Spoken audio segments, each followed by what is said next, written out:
when you were going to back and forth to the bar, that made me like kind of not fall in love with the city, but it made me like, wow, there's something beyond the project. Like, I think that was the first time I really started seeing what Manhattan was and seeing outside of East New York. That is one thing I appreciated about you taking us out of the projects, because it gave us exposure. And so once people can see beyond, where they are, then their vision grows.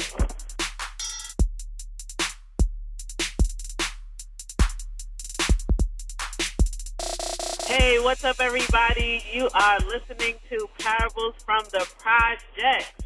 I am Mia Hall, a.k.a. Nene from Pink Houses.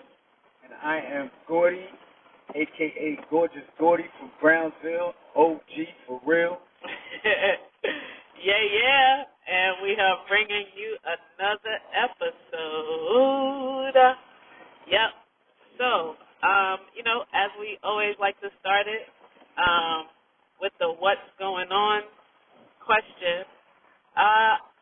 What's going on, Pop?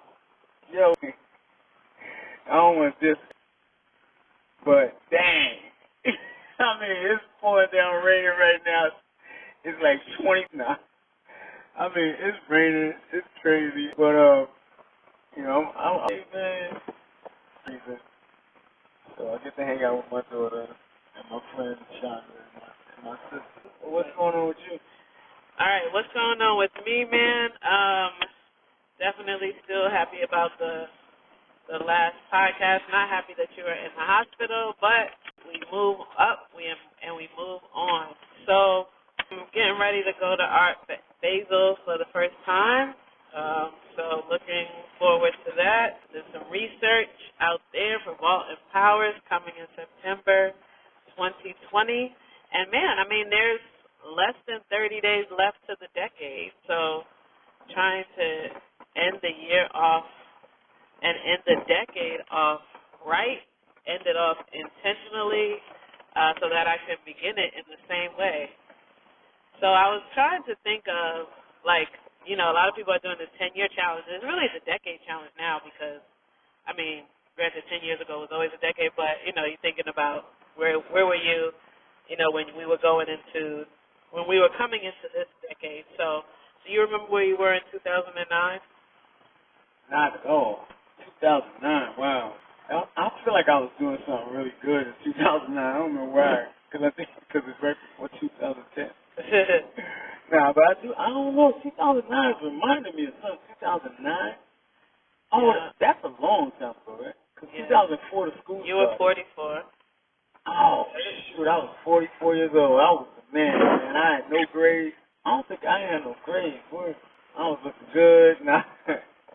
But 2009, I was at my job. Oh, I was a custodian. Wow. So I was at my job for like 5 years because my job I started in 2004. So I had to be like a custodian. I was working from 7 to 11 as a janitor in the school, opening and closing the school. I was a day porter and a night porter. Yo, I was killing it. I used to sleep in the school. Wow, I was murdering it. Yeah, they was, I was fixing everything. 2009 had to be fly. Cause I was around, like I had the kids, man. I just was changing lives. And I think, matter of fact, I wasn't teaching the karate class, but I was assisting the karate teacher in the class. So, yeah, I was doing some really good stuff in 2009, I guess. Cause it was like my first real years of work. Okay. Well, in 2009, I was in the school as well. I was at the high school of sports management. I had been there for 2 years at that time, and that was the year, that I was just really into it. And right before I think that I started blogging for the school, a big focus was our celebrity charity softball game at MCU Park. There was a lot happening, but it was a good time. That was right after we worked on our script in 2008. We sent it to Sundance. So in 2009, we took a bunch of breaks. That was probably the first of many breaks. But yeah, we're gonna have to find some pictures to throw up our 2009 versus 2019.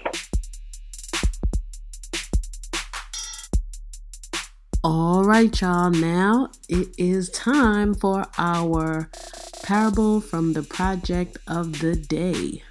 Hey. So we spoke to my mom in the first episode, and she was talking about basically me coming home in that time when I was 6. So we never really got to get back to that. So today we can just speak about that time after you started picking us up. Right. But now we on it. Like, I'm flipping out right now because I'm like on top of the Empire State Building, but not. So I'm on this big mountain and it's curved. Anyway,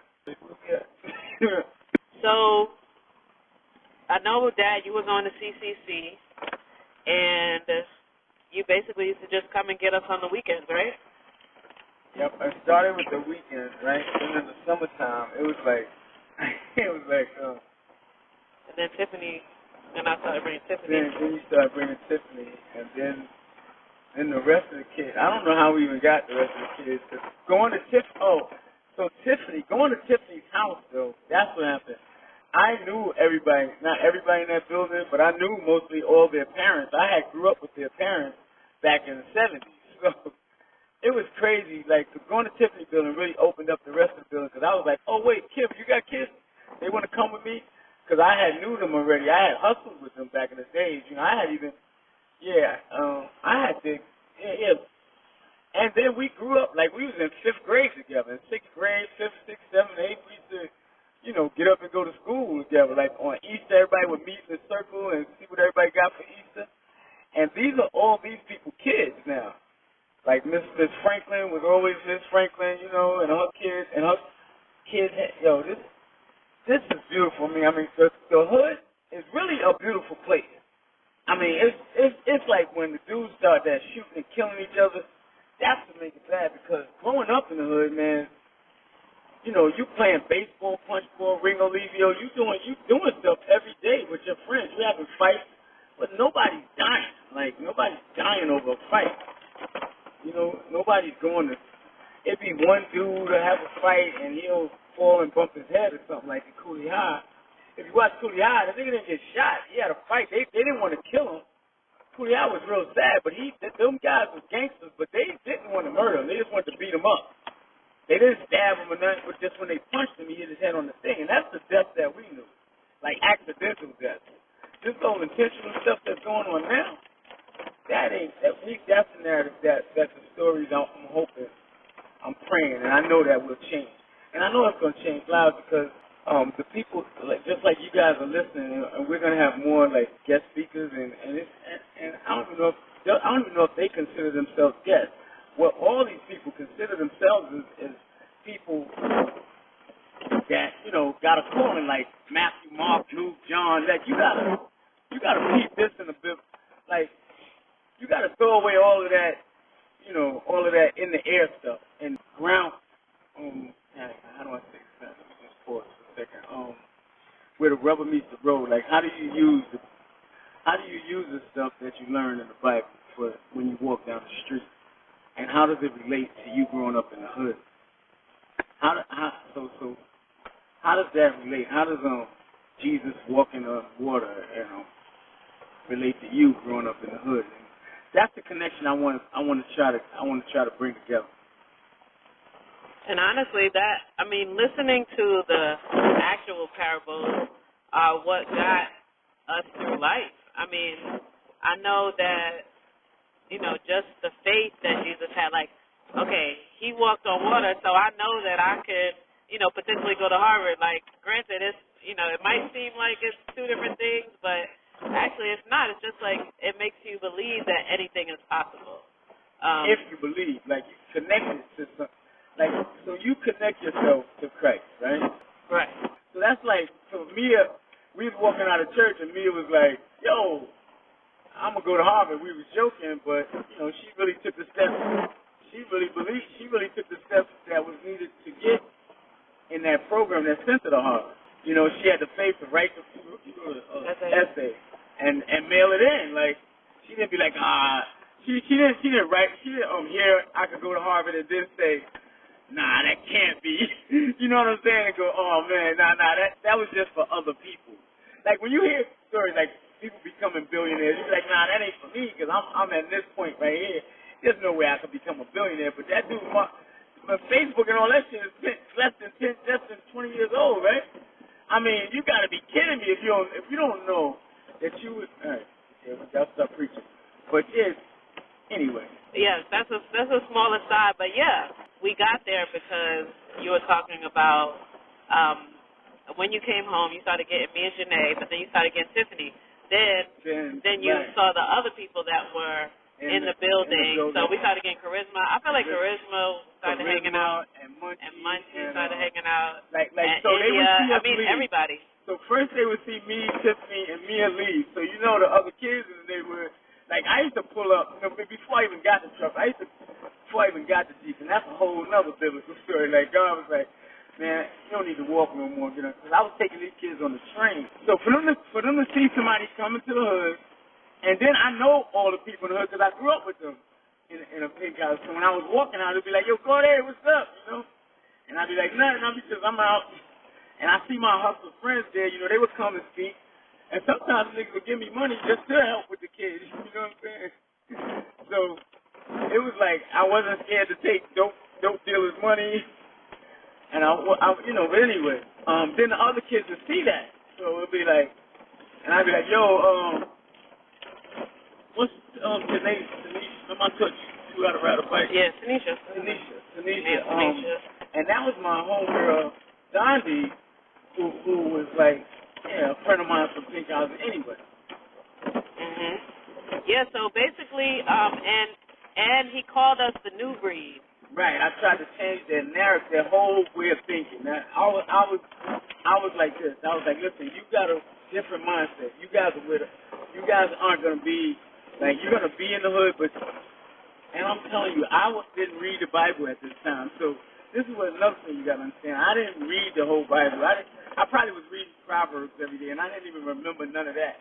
And I couldn't quote a Proverbs to you right now. I could tell you with one problem, you know, a summary. But anyway, I said that just because that's what you know. I was like, yeah. I was like, yo, y'all gotta think different, man. You know, you in here, you in the hood, but you can think a lot. You can think out of this motherfucker. You can think your way out of this motherfucker, like what you think will make it better, or what you think will make your life better, or just you new breed kids. Y'all are not the regular kids. Like we new breed. And I'm saying I'm trying to connect it with that Bible scripture. Become a new creature, yeah. And I didn't know that when I was preaching that. That's when I was telling the kids that. I didn't know nothing about that. I mean, I probably had heard of it, but I didn't know about it. So yeah, so after Wendy's wisdom,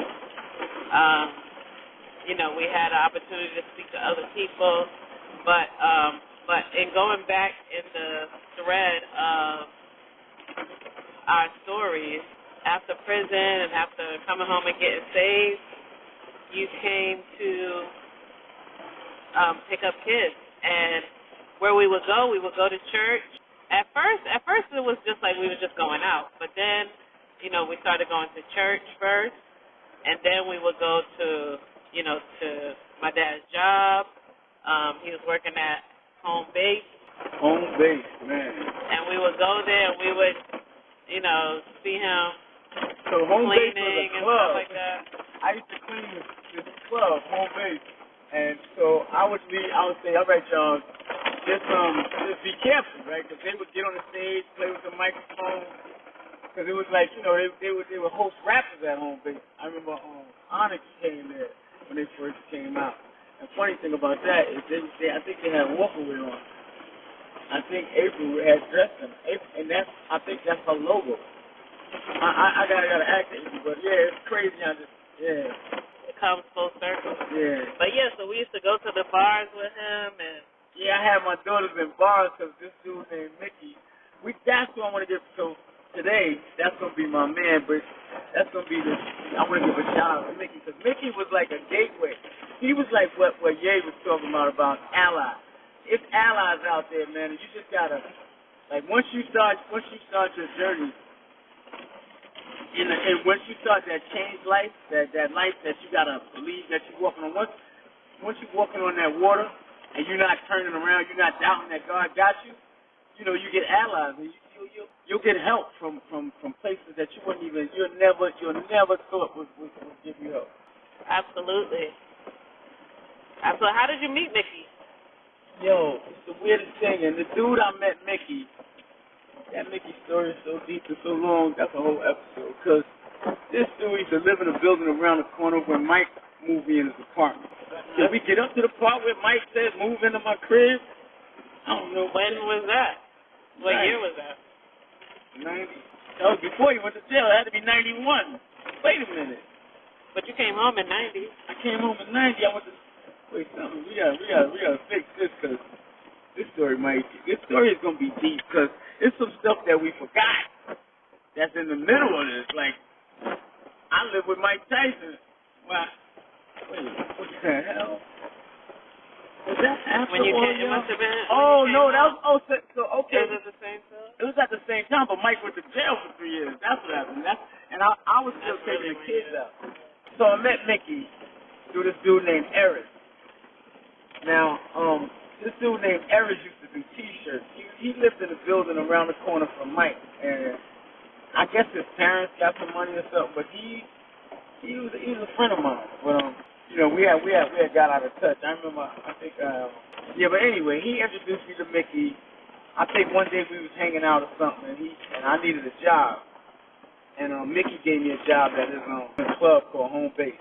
Eris was cooking, was Mickey's friend, and Mickey let Eris cook at the club. Like, it was a little in Home Base. If anybody remembers, Home Base had a little grill, had a little food stop when you first came in on the first floor, and me and Eris was cooking cheeseburgers and French fries and selling it in the club. So that was the connection with Mickey. But then when that fell through, because we wasn't really making no money to cook, and we didn't have no place to store the meat, and the meat would get bad, and it was just a bad business move, I guess. Eris. So Eris left, but Mickey kept me along because I said I still needed a job. And I was taking the kids out, and I ain't had no real money, man. I used to have, like, Mickey would give me, like, $50 a week, $60 sometimes. And I ain't had no real salary, but if he broke down, I guess, the money he made from the store, and he had $100 left, he would give me that $100. But I was at the end of the club, I would clean the whole place up, you know, for the next day and go home. So, or sometimes I would go home and come back in the daytime and clean up for the club and open up for the night. And then I would have my daughters, though, that day. I would go get Mia and Janae, and I would have them come with me to the bar, so I go to work, and then we hang out after I clean the whole club. Like, literally, do the bathroom, mop the floors, empty all the garbage. Wow. By myself. While they was running around playing, and it was mad. So behind the bar, it wasn't no liquor. It was, you remember that? It was like sodas and juice. So they could drink diabetes now. They could drink these sugary ass drinks all day, you know. But that's all they sold it. At the time, I don't think he had a liquor license. But it was a bar for, you know, up and coming rappers, and they used to showcase their talent. It's crazy. There it is. Yeah, so it's a lot. A lot of stories. What do you feel like you learned from when you was working at, do you feel like you learned any lessons while you was at Home Base? Home Base, what I learned is that, again, man, I think the whole all white people evil shit really kind of still was breaking down. And Mickey was like, he's just this cool dude, man. And I can't believe how cool this guy was, because I remember working so Mickey was working in war bars. So after Home Base closed down, I just learned, man, that you got to grind, man. And when you think, if God told you to change, and you took that leap of faith, and you just changed, you just keep changing, because it wasn't no money. It wasn't no money there. Once Mickey, he could trust me, he could trust me to open, close the bar, he gave me keys, whatever. I still never really made no money with him, because I don't know. He just didn't have it. I mean, he showed me what he made. transactions, whatever. Anyway. I mean, being able to come from the projects, picking up kids to the city. I think that when you were going to back and forth to the bar, that made me like kind of not fall in love with the city, but it made me like, wow, there's something beyond the project. Like, I think that was the first time I really started seeing what Manhattan was, and we call it the city, but it's really Manhattan. Seeing what it was, seeing outside of East New York. So yeah, I mean that is one thing that I appreciated about you taking us out of the projects, because it gave us exposure. And so once people can see beyond, where they are, or see what the possibilities are, then their vision grows. And so I'm definitely thankful for that. So yeah, I mean, I know we have the thread is heavy, and we are going to find different ways to incorporate these stories and, have potentially, be able to focus on one story per podcast, but until then, we just want to come and share, like, messages, parables.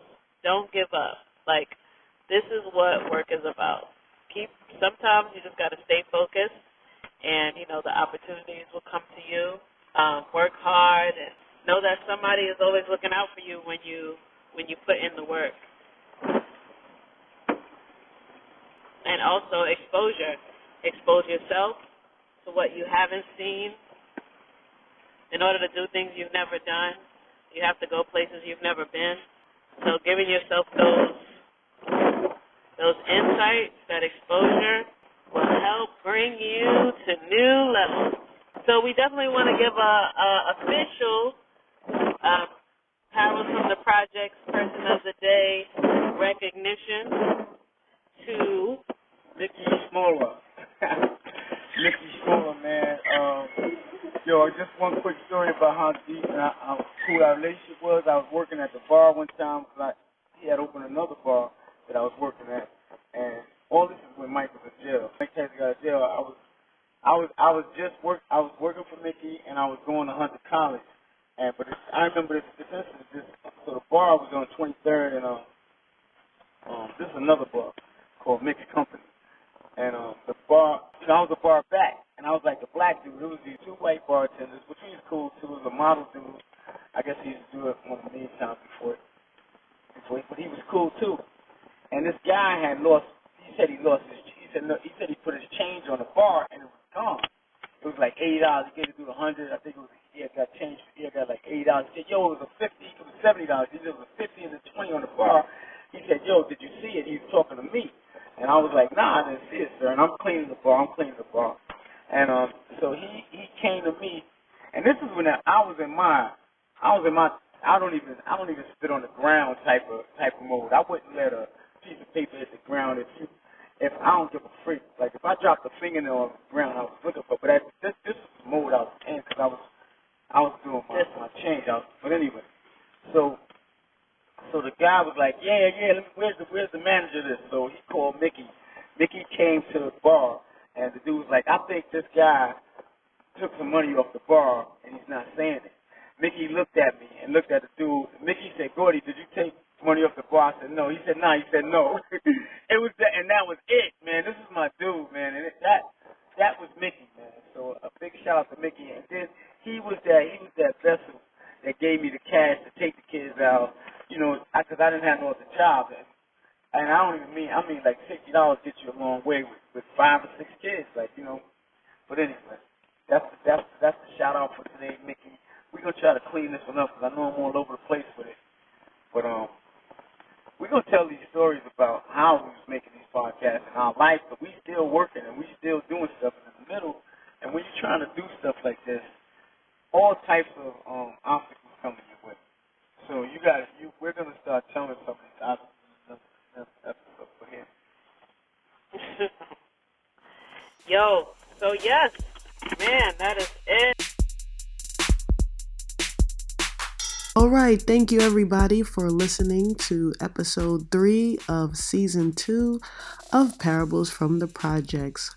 Like we always like to say, please share with 2 or 3 friends, tweet, Facebook, take a screenshot of this episode and share it on your stories, or just press the share button. If you're listening on Spotify, they have a dope way that you can just share it automatically to your stories. People could click right on the link. So if you're on iTunes, make sure that you leave us a review and give us feedback, man. Tweet us at Project Parables, or you can follow our hashtag ParablesFTProjects. Also, I'm at Mia_Hall19 on Twitter and Instagram. And my dad is Gorgeous Gordy 9 on IG. He's also on Facebook. And don't forget to check out Parables from the Projects on Facebook as well. So anywhere, any one of those sites, you can leave us a comment and let us know what you think. Man, we are praying that you have an awesome week, awesome day, and we'll see you next week. Laters.